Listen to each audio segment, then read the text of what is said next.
जय हिंद साथियों, स्वागत है आपका self study classes with Sumit Jain YouTube channel में। दोस्तों, हिंदी साहित्य की निरंतर ट्रिकी टेस्ट सीरीज चल रही है। रोज आपकी सुबह 9:30 पर ट्रिकी वीडियो आता है, जिससे हम आपकी हिंदी साहित्य के विभिन्न प्रकार की प्रश्नोत्तर रचनाएं सारी की सारी सब कुछ ट्रिकी वे में याद करवाने का प्रयास करते। ठीक है, तो रोज आपको सुबह 9:30 बजे है ना वीडियो आपको मिलता है। ट्रिकी वीडियो जरूर देखें, इसके पहले बहुत सारे वीडियो अपलोड हो चुके हैं, तो वो वीडियो जरूर देखें। ठीक है, तो दोस्तों स्टार्ट करते हैं आज का ये वीडियो, है ना। दोस्तों, आज का आपका जो पहला प्रश्न है कि भरत मिलाप के रचनाकार कौन है। अब भरत मिलाप के रचनाकार बताना है दोस्तों आपको कौन है। 4 विकल्प हैं और 2 सेकंड भी आपको दिए जाते हैं। फिर मैं आपको ट्रिक बताने वाला हूँ, थोड़ी सी हिंट देता हूँ कि भरत का मिलाप किससे हुआ था। किससे हुआ था? ईश्वर से हुआ था ना। भरत का मिलाप ईश्वर, है ना, श्री राम से हुआ था। तो भरत मिलाप के रचनाकार कौन होंगे? कौन होंगे? भरत का मिलाप ईश्वर से हुआ था, तो ईश्वर दास, यानी कि जो विकल्प नंबर आपका ए है वो बिल्कुल सही हो जाएगा। ठीक है, ऐसे ही याद हो जाएंगे दोस्तों आपको। अगला बताना आपको बांग्ला भाषा में रचित राम कथा का नाम क्या है। प्रश्न क्रमांक 2 कई बार एग्जाम में पूछा गया दोस्तों। अब 2 सेकंड आपको दिए जाते हैं, आपको उत्तर भी बताना है और मैं आपको ट्रिक भी बताऊंगा, है ना। यहाँ पर 2 चीजें हो रही हैं कि मैं आपको टेस्ट भी करवा रहा हूँ और ट्रिक से याद भी करवा रहा हूँ।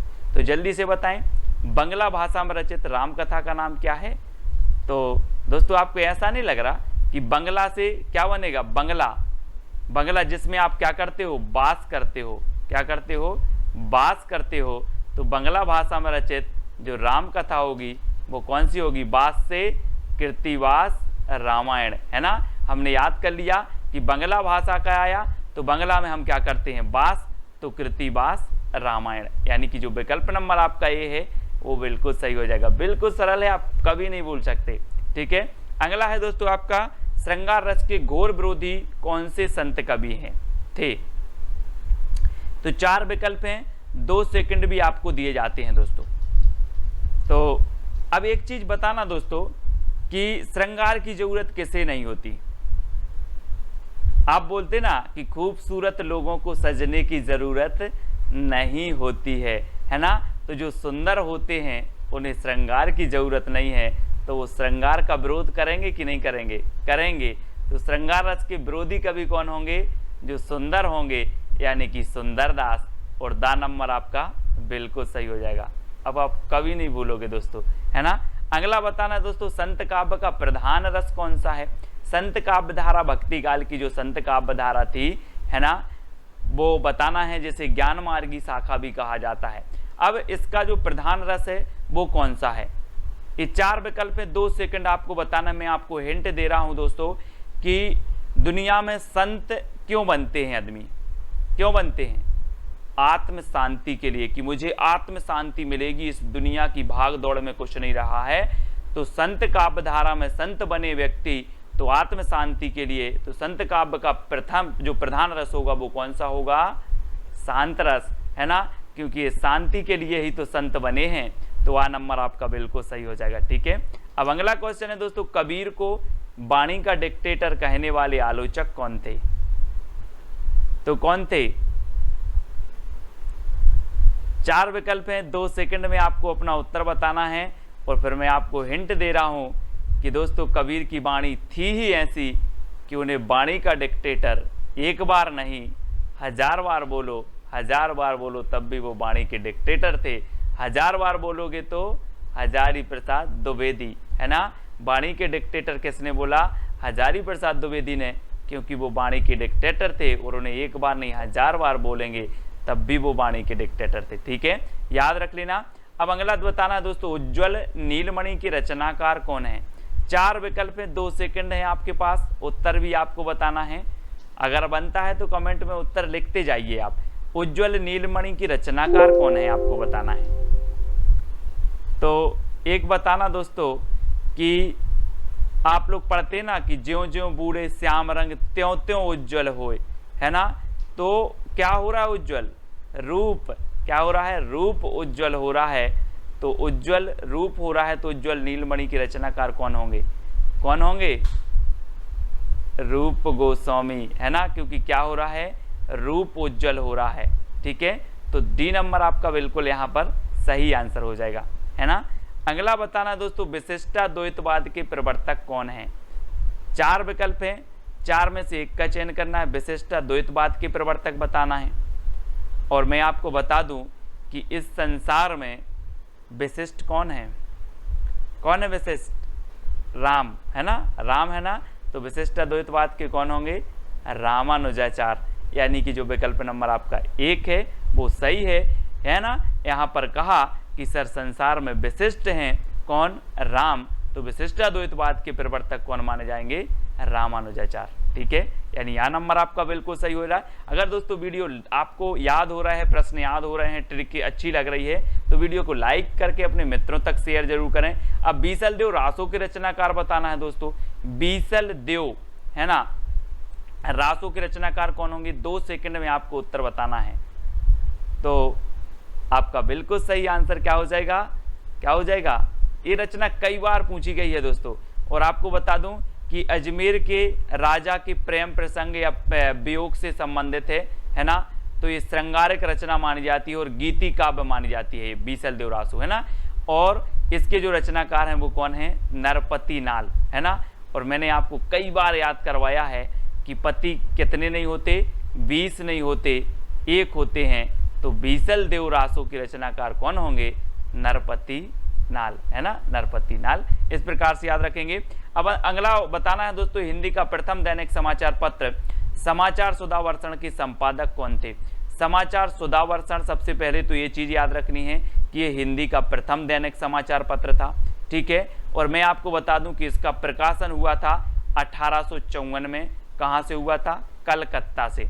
ठीक है, कलकत्ता से हुआ था। लेकिन इसके संपादक कौन थे, तो ये चीज आपको बतानी है दोस्तों। एक चीज बताना जरा आप, कि जो आप समाचार देखते हो तो सुंदर सुंदर समाचार, है ना, आप चाहते हो यार सुंदर सुंदर समाचार मिल जाए, अच्छी अच्छी है ना, सनसनी खबर मिल जाए, सुंदर सुंदर। तो जो समाचार सुधावर्षण है ना, सुधावर्षण, और सुधा तो कैसी रहती है, सुंदर रहती है ना। सुधा यानी अमृत, और अमृत कैसी रहती है, अमृत रहता है आपका कैसा, सुंदर। तो श्याम सुंदर सेन, है ना, ये संपादक थे। 1854 में इसका प्रकाशन हुआ था। हिंदी का प्रथम दैनिक समाचार पत्र है और ये प्रकाशन हुआ था कलकत्ता से। तो ये चीज भी आपको याद रखनी है दोस्तों। अगला है, सूरदास के गुरु का नाम क्या था।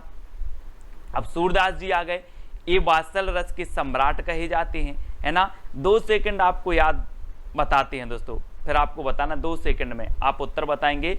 और मैं आपको बता रहा हूं दोस्तों कि सूरदास जो थे, इन्होंने इतनी रचनाएं लिखी हैं, इतने दोहे लिखे हैं, जिसमें बल होगा वही तो लिखेगा कि नहीं लिखेगा, जिसमें बल होगा वही लिखेगा। तो सूरदास जी के गुरु भी कौन होंगे, वल्लभाचार्य। और इन्होंने सूरदास को इतना बल दिया कि इन्होंने बहुत बहुत दोहे लिखे। और रामचंद्र शुक्ल ने तो इन्हें वात्सल रस का क्या कह दिया, सम्राट कह दिया। और है ना, और इन्हें दोस्तों कह दिया, क्या कह दिया कि जो सूरदास हैं वो क्या है, वात्सल रस का कोना कोना घुमाए हैं, है ना। इनके अलावा इस रस में इतनी प्रतिभा किसी में नहीं थी, सूरदास जी में। और सूरदास जी के जो गुरु थे वो कौन थे, वल्लभाचार्य, क्योंकि वल्लभाचार्य ने इतना बल भर दिया था सूरदास जी में। ठीक है, तो आपका विकल्प नंबर ए बिल्कुल सही हो जाएगा। पृथ्वीराज रासो के रचनाकार कौन है दोस्तों। अब दोस्तों यहाँ पर 2 सेकंड में आपको उत्तर बताना, फिर मैं आपको हिंट दे रहा हूँ, याद करवा रहा हूँ कि पृथ्वी की बात आई है तो पृथ्वी का एकमात्र उपग्रह कौन सा है, कौन सा है, चंद्रमा। तो पृथ्वीराज रासो के जो रचनाकार होंगे वो कौन होंगे, चंद्रमा से आपका बनेगा क्या, चंद्रबरदाई। चंद्रबरदाई यानी कि जो आ नंबर है बिल्कुल सही है। ये पृथ्वीराज रासो के कौन है, रचनाकार हैं। हिंदी का प्रथम महाकाव्य माना जाता है पृथ्वीराज रासो, और हिंदी के प्रथम महाकवि माने जाते हैं चंद्रबरदाई। ठीक है, तो ये चीज आपको याद रखनी है। चतुर्भुज दास के गुरु का नाम क्या था दोस्तों, चतुर्भुज दास। ये अष्टछाप के क्या थे, अष्टछाप में शामिल थे चतुर्भुज दास। अब एक चीज बताना, चतुर्भुज से नहीं लग रहा आपको कि 4 भुजाएं, है ना। ये क्या करते थे, 4 भुजाएं बैठे बैठे फैला देते थे। क्या करते थे, चतुर्भुज दास 4 भुजाएं बैठे बैठे फैला देते थे। तो तो चतुर्भुज दास के गुरु कौन होंगे? कौन होंगे? बैठे बैठे फैलाते थे तो विट्ठलनाथ। कौन होंगे? विट्ठलनाथ। याद रख लेना, आ नंबर आपका बिल्कुल सही हो जाएगा। जैसे अष्टछाप की स्थापना हुई, 8 कवि अष्टछाप में थे, 4 कौन थे? वल्लभाचार्य के शिष्य, और 4 थे किसके? विट्ठलनाथ के। ठीक है, उन विट्ठलनाथ के शिष्यों में चतुर्भुज दास एक थे। चतुर्भुज दास ने बैठे बैठे भुजा फैला दी, तो इनके गुरु का नाम हो गया विट्ठलनाथ। इस प्रकार से अगला बताना दोस्तों, संदेश रासक के रचयिता कौन है? संदेश रासक, पहले क्या होता था कि संदेश भेजते थे, बहुत दूर होता था, बहुत दूर होता था, लेकिन अब दूर नहीं है संदेश भेजना, अब दूर नहीं है संदेश भेजना। तो संदेश रासक के रचयिता कौन हो जाएंगे? अब दूर नहीं है से अब्दुर रहमान, अब दूर नहीं है से अब्दुर रहमान, अब दूर नहीं है संदेश भेजना।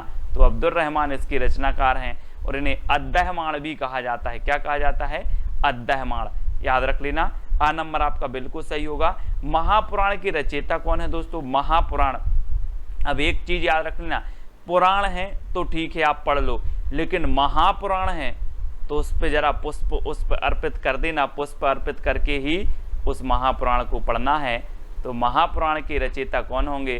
क्योंकि पुराण हो तो आप ऐसे पढ़ लो, महापुराण है तो उस पर पुष्प अर्पित करो फिर पढ़ो, तो महापुराण के रचयिता हो जाएंगे पुष्पदंत। यानी कि जो आपका 1 नंबर है वो बिल्कुल सही हो जाएगा। ठीक है, पुष्पदंत आपका बिल्कुल सही है। अगला बताना दोस्तों, साहित्य का इतिहास दर्शन के लेखक कौन है? साहित्य का इतिहास दर्शन। अब दोस्तों साहित्य का अगर इतिहास का दर्शन करना है तो क्या होना चाहिए? क्या होना चाहिए? लोचन। यानी कि आपके पास आप जो दर्शन करोगे आप लोचन से करोगे, तो साहित्य का इतिहास दर्शन के लेखक कौन होंगे? कौन होंगे? नलिन बिलोचन, यानी कि लोचन शर्मा। तो आप लोचन से क्या करोगे? दर्शन करोगे साहित्य इतिहास का। तो सी नंबर आपका सा नंबर बिल्कुल सही हो जाएगा। ठीक है, अगला बताना दोस्तों, हिंदी खड़ी बोली का प्रथम कवि कौन माना जाता है? 4 विकल्प हैं और 2 सेकंड में आप अपना उत्तर बताएंगे। मैं आपको थोड़ी सी हिंट देता हूं कि हिंदी का जो खड़ी बोली का प्रथम कवि होगा, वो खड़ी बोली का प्रथम कवि अमीर होगा कि गरीब होगा? अमीर होगा ना। हिंदी खड़ी बोली का प्रथम कवि गरीब नहीं होगा, वो अमीर होगा, है ना। तो कौन हो जाएंगे? अमीर खुसरो। हिंदी खड़ी बोली का प्रथम कवि अमीर ही होगा, तो अमीर खुसरो। ठीक है, इस प्रकार से याद रखेंगे। अब दोस्तों आपको बताना है ढोला मारूरा दोहा के रचयिता कौन है? 4 विकल्प हैं, 4 में से चयन करना है, और मैं आपको हिंट दे रहा हूं और 2 सेकंड में आप उत्तर बताएंगे। और आपको ऐसा नहीं लग रहा दोस्तों कि ढोला मारूरा दोहा, तो ढोला से क्या लग रहा है? ढोल। ढोला से क्या लग रहा है? ढोल। और ढोल कौन बजाएगा? हम और आप बजाएंगे क्या ढोल? नहीं बजाएंगे ना। जो ढोल बजाने में कुशल होगा, जो ढोल बजाने में कुशल होगा वही ढोल बजाएगा, है ना। तो ढोला से ढोल और ढोला मारूरा दोहा के जो रचनाकार हो जाएंगे वो कुशल लाभ, क्योंकि जो कुशल होगा वही ढोल बजाएगा। यानी कि आपका जो विकल्प नंबर बी है वो बिल्कुल सही हो जाएगा। अब यहाँ पर कल्लोल कवि, अगर इस ऑप्शन में कुशल लाभ की जगह कल्लोल कवि होता तो कल्लोल कवि भी ढोला मारूरा दोहा के रचनाकार है, मतलब उनकी भी रचना है और इनकी भी रचना है। तो आप कंफ्यूज नहीं होना। अगला आपको बताना है मैथिल कोकिल किसे कहा जाता है दोस्तों? जल्दी से बताना है, 2 सेकंड में आप अपने उत्तर का चयन करेंगे। कई बार एग्जाम में पूछा गया मैथिल कोकिल किसे कहा जाता है? अमीर खुसरो को, विद्यापति को, दामोदर को, या फिर लक्ष्मीधर को? तो दोस्तों एक चीज बताना जरा कि जिसमें विद्या होगी तो वो कोकिल के जैसा बोलेगा, मीठा बोलेगा। आप बोलते ना किसी किसी की आवाज़ इतनी मीठी होती है कि सर इसकी आवाज़ तो बहुत मीठी है, बिल्कुल कोकिल जैसी, है ना। तो जिसमें विद्या होगी वह मीठा बोलेगा कोकिल जैसा। तो मैथिल कोकिल किसे कहा जाएगा? जिसमें विद्या होगी, यानी कि विद्यापति। ठीक है, 12 नंबर आपका बिल्कुल सही हो जाएगा। इनकी रचना है दोस्तों, एक रचना है इनकी कीर्ति पताका, है ना। कौन सी है? पताका। और दूसरी है इनकी कीर्ति लता, ठीक है। और तीसरी है इनकी पदावली, ठीक है। ये आपको याद रखना है। अब दोस्तों ये जो पदावली रचना है ये किस में है? मैथिली में है। कौन सी भाषा में है? ये मैथिली भाषा में है, ठीक है। और इनकी जो कीर्ति पताका और कीर्ति लता है ये अवहट्ट भाषा में है, तो इनको भी आपको याद रखना है। ठीक है, अगला देख लेते हैं, परमाल रासों के रचनाकार कौन है दोस्तों? परमाल रासों। अब परमाल रासों को दोस्तों मैं आपको बता दूं कि आला खंड भी कहा जाता है। क्या कहा जाता है? आला खंड। और आपने देखा होगा कि गाँव में अगर आला हो रहा है तो व्यक्ति सोता है कि जगता है? जल्दी बताओ, जगता है ना। अगर आला हो रहा है तो व्यक्ति जगता है। तो आला खंड के रचयिता कौन होंगे? जगनेक। और ऐसे भी याद रखें जैसे परमाल, यानी कि दूसरों का माल, दूसरों की जो सामग्री है उसको अगर चोर चुराते हैं तो क्या करते हैं? जगते हैं, रात में जगते हैं, तो भी जगनेक आपका आ नंबर बिल्कुल सही हो जाएगा। परमाल को चुराना है तो जगना पड़ेगा, तो जगनेक, है ना। इस प्रकार से अगला बताना है दोस्तों, संदेश रासक किस प्रकार का काव्य है? अभी हमने पढ़ा था कि संदेश रासक के रचयिता कौन है? अब्दुल रहमान। लेकिन ये किस प्रकार का काव्य है, ऐसा भी क्वेश्चन पूछ लिया जाता है। तो एक चीज बताना दोस्तों, अब आप मोबाइल में क्या भेजते हो? कभी कभी संदेश भेजते हो, संदेश हमेशा भेजते हो, व्हाट्सअप चल गया अब तो, है ना। संदेश भेजते हो तो कभी कभी आपका संदेश क्या हो जाता है? खंडित हो जाता है। बोले ये तो गया ही नहीं यार, खंडित हो गया। खंडित हो गया ना। क्या खंडित हो गया? संदेश खंडित हो गया। तो ये संदेश रासक जो काव्य है ये कौन सा होगा? खंड काव्य। कौन सा होगा? खंड काव्य। तो याद रख लेंगे, संदेश खंड हो गया, खंडित हो गया तो खंड काव्य, है ना। अब्दुल रहमान का ये जो है ग्रंथ माना जाता है, तो इसको याद रखेंगे। अब दोस्तों एक चैलेंज प्रश्न है जिसका उत्तर आपको कमेंट में लिखना है और साथ ही कमेंट के माध्यम से बता देना है कि सर वीडियो बहुत अच्छा लगा, सारे के सारे प्रश्न याद हो गए और आपके लिए बहुत ही उपयोगी है। इस प्रकार की अगर आप ट्रिक चाहते हो तो जितने भी लोगों ने ये वीडियो देखा है सभी लोग एक कमेंट प्रोत्साहन के माध्यम से लिखेंगे और एक कमेंट इस चैलेंज प्रश्न का उत्तर बताएंगे। ठीक है, हिंदी का प्रथम महाकाव्य कौन सा है ये आपको लिखना है, इसका उत्तर आपको बताना है। इसी प्रकार से जितनी भी आपकी रचनाएं होंगी, जितने भी प्रश्न हिंदी साहित्य के होंगे, सारे के सारे प्रश्न मैं आपको ट्रिक से याद करवा दूंगा। बिल्कुल टेंशन मत लेना। आप किसी भी एग्जाम की तैयारी कर रहे हैं हिंदी साहित्य से संबंधित तो पूछा ही जाता है। पिछले वीडियो में हमने आपसे एक क्वेश्चन पूछा था, अष्टछाप की स्थापना कब हुई? तो इसका उत्तर मैं आपको बता देता हूं। अष्टछाप की स्थापना हुई दोस्तों 1565 ईस्वी में। किसने की? तो विट्ठल नाथ ने की। ठीक है, किसने? विट्ठल नाथ ने की। और विट्ठल नाथ के जो पिता थे दोस्तों वो कौन थे? बल्लभाचार्य। कौन थे? बल्लभाचार्य। ठीक है, इस प्रकार से आपको याद रख लेना है, ये बल्लभाचार्य थे। और बल्लभाचार्य दोस्तों के गुरु कौन थे? तो विष्णु स्वामी थे। ठीक है, और बल्लभाचार्य के कितने शिष्य थे? तो 4 शिष्य थे जो अष्टछाप में, है ना, विट्ठल नाथ ने लिए थे, 4 शिष्य ने। और 4 शिष्य कौन थे? विट्ठल नाथ के। तो इस प्रकार से अष्टछाप की स्थापना हुई थी 1565 ईस्वी में और की थी किसने? विट्ठल नाथ ने। ठीक है, तो ये चीज़ आपको याद रखनी है। और दोस्तों आपको टेलीग्राम ग्रुप से अवश्य जुड़ना है। टेलीग्राम ग्रुप है अपना, टेलीग्राम ऐप डाउनलोड करना, उसमें सर्च करना IAS स्टडी ट्रैक और ज्वाइन हो जाना। साथ ही ये व्हाट्सअप नंबर दिया है, तो हिंदी साहित्य का व्हाट्सअप ग्रुप भी है, उस ग्रुप से आपको अगर जुड़ना है तो आपको 9098609291 इस पर आप मैसेज करोगे, आपको लिंक मिल जाएगी। ठीक है, इंस्टाग्राम में आपको जुड़ना है तो self study classes Sumit Jain search करना है। फेसबुक में भी जुड़ने के लिए आपको सुमित जैन सर्च करना है। अब दोस्तों आप सब्सक्राइब जरूर करना और बेल आइकन को दबाना। ठीक है, बेल आइकन को दबाकर ऑल पर क्लिक आपको जरूर करना है ताकि ऑल वीडियो की इन्फॉर्मेशन आप तक पहुंचे। ठीक है, अब आपको बताना है कि वीडियो कैसा लगा। ठीक है, तो आज के वीडियो के लिए साथियों इतना ही। वीडियो को लाइक करें और शेयर अपने मित्रों तक जरूर करें। जय हिंद,